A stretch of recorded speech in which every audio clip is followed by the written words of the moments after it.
Hello guys. लालच से पाप।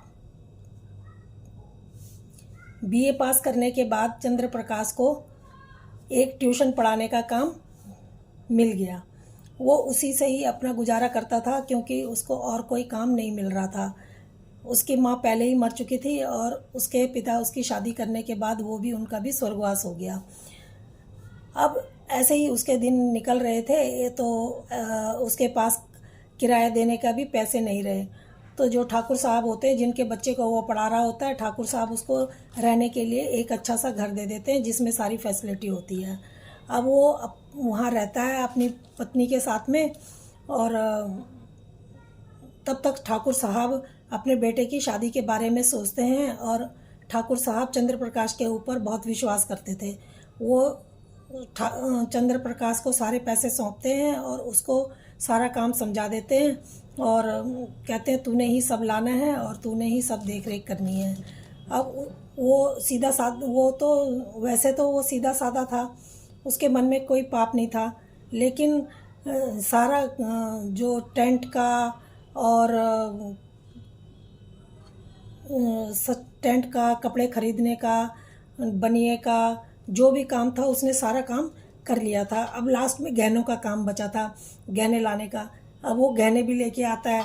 अब गहने 10,000 के वो गहने खरीद लेता है। उस काफ़ी समय पहले की बात है ना। तो 10,000 के वो गहने खरीद लेता है। तो वो सोचता है इतने तो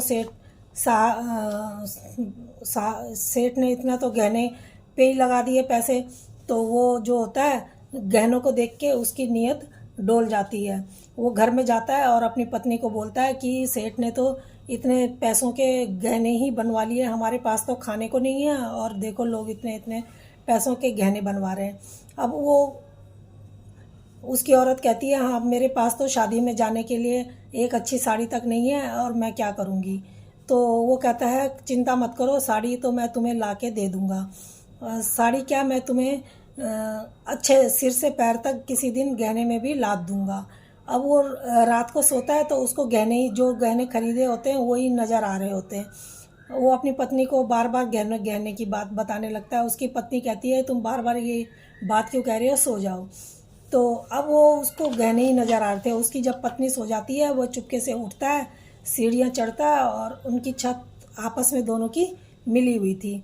वो अपनी छत से उतर के उनके छत में जाता है और वहाँ से सीधा सीढ़ियाँ उतर के उनके घर में जाता है और वहाँ से चाबी ढूंढने लगता है। उसको चाबी मिल जाती है।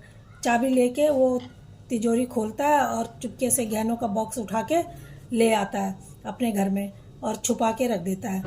तो जब छुपा के रख देता है तो दूसरे दिन उनके घर में, सेठ के घर में रोना पीटना शुरू हो जाता है कि गहने खो गए, गहने खो गए, कोई चोरी करके ले गया। तो ये जो होता है वेद प्रकाश, उसकी औरत भी वहाँ पे जाती है और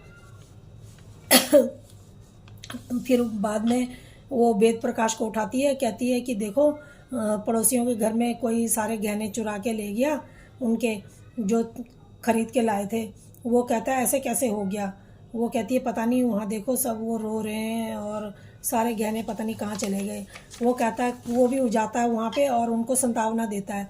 उनको संतावना देता है और कहता है कि ये काम नौकर ही कर सकते हैं, बाहर का कोई नहीं करेगा। नौकरों के ऊपर इल्ज़ाम लगा देता है। वो कहती है ठकुराइन कहती है कि नहीं, नौकर ये काम नहीं कर सकते क्योंकि वो हमारे बहुत पुराने नौकर हैं और नोट हमारे ऐसे ही रखे रहते थे, उन्होंने कभी उसमें से एक नोट भी नहीं निकाला। जितने हम रखते थे सामने उतने ही हमेशा पड़े रहते थे, इतने सालों से आज तक ऐसा नहीं हुआ। वो कहता नहीं, नियत बदलते देर थोड़ी लगती है, उन्होंने ही चुराए होंगे, बाहर का कोई नहीं है। वो कहता, ठाकुर कहता है कि देखो कोई ऐसा तो नहीं कि तुम्हारी छत से कोई टाप के हमारी छत में से आ गया हो। वो कहता नहीं, मैं तो बंद करके सोता हूँ, ऐसा तो नहीं हो सकता। ठाकुर कहते हैं फिर भी चलो चल के देखते हैं छत में। जब वो छत में जाके देखते हैं तो देखते हैं कि किसी के पैरों के घसीटने के निशान हैं। तो देखते हैं तो उन्हीं, और वो निशान सीधा उन्हीं के उधर से आ रहे थे, जीने की तरफ से।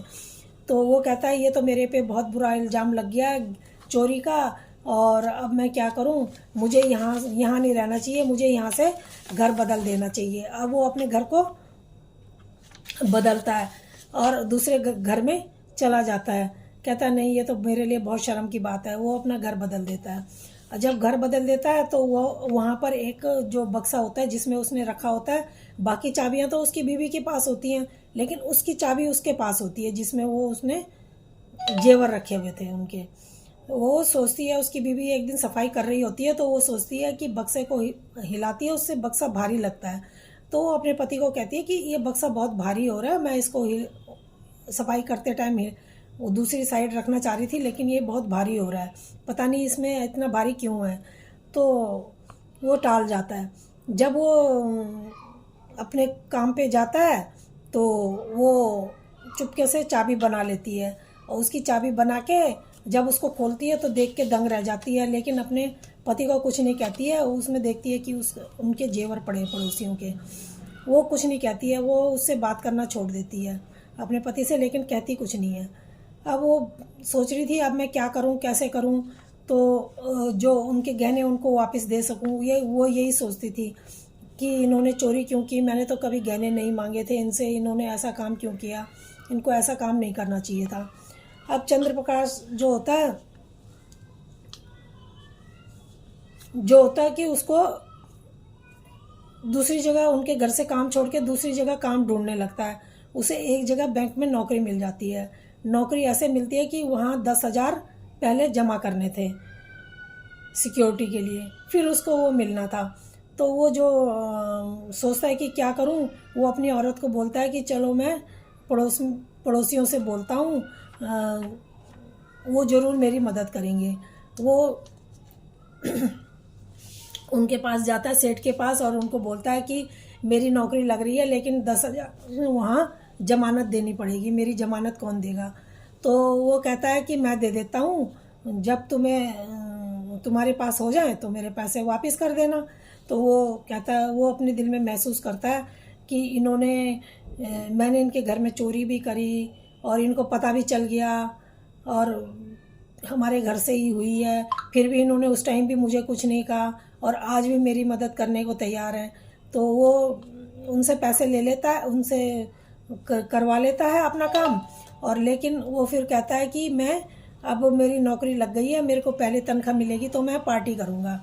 अब वो पार्टी करता है तो लोगों को बुलाता है, वो उनको भी बुलाता है। अब जब वो आते हैं तो सब रात को अपने घर चले जाते हैं। तो वो कहता है कि आप लोग हमारे घर में ही सपरिवार रुको, क्योंकि सेठ को कहता है कि आप सब परिवार हमारे घर में रुकना, आप कल जाना। तो सेठ कहता है कि नहीं, हम अपने ही घर में चले जाते हैं, कोई बात नहीं। वो कहता है नहीं, बड़ी मुश्किल से ये दिन आया है और आप आज सारे लोग यहीं रुकेंगे रात को, कल जाना। तो वो उसके कहना मान लेते हैं और वहीं रुकते हैं। उसके दिल में तो कुछ और ही था। वो जो लाया था उनकी तिजोरी उठा के, गहने का बॉक्स जो वो लेके आया था, वो जब सब सो जाते हैं तो वो गहने का बॉक्स उठाता है चुपके से और सेठ के तकिए के नीचे से चाबी निकालता है और चुपके से जाता है और उनके घर में वो गहनों का बॉक्स उनकी चारपाई के नीचे, सेठ की चारपाई के नीचे रख के आ जाता है। और जब आ जाता है और चाबी फिर तकिए के नीचे रख देता है और चैन की नींद सो जाता है। सुबह जब उनको विदा करते हैं वो लोग सब, सेठ जब अपने घर में जाते हैं देखते हैं कि उनके गहने वहाँ पर चारपाई के नीचे बॉक्स पड़ा हुआ है गहनों का। वो देख के खुश हो जाते हैं और तो उनको बहुत खुश होते हैं वो लोग। अब चंद्र प्रकाश भी टेंशन फ्री हो जाता है। वो सोचता है कि मेरे मन में जो बोझ था इतने दिन से, मैं उसको ढो रहा था और अब जाके मैंने वो अपने मन में से वो बोझ उतारा है। फिर सेठ पार्टी देता है और सब खुश होते हैं और वो जो होती है उसको कहती है कि अब मुझे अपना पुराना वाला पति मिल गया है, क्योंकि इसका दिल अब साफ हो गया। इसने चोरी करी थी, वो उससे, अपने पति से बहुत नाराज रहती थी। अब दोनों पति पत्नी खुशी खुशी रहते हैं। तो दोस्तों, ये कहानी कैसी लगी? अगर अच्छी लगी हो तो प्लीज़ लाइक और सब्सक्राइब ज़रूर करें। धन्यवाद।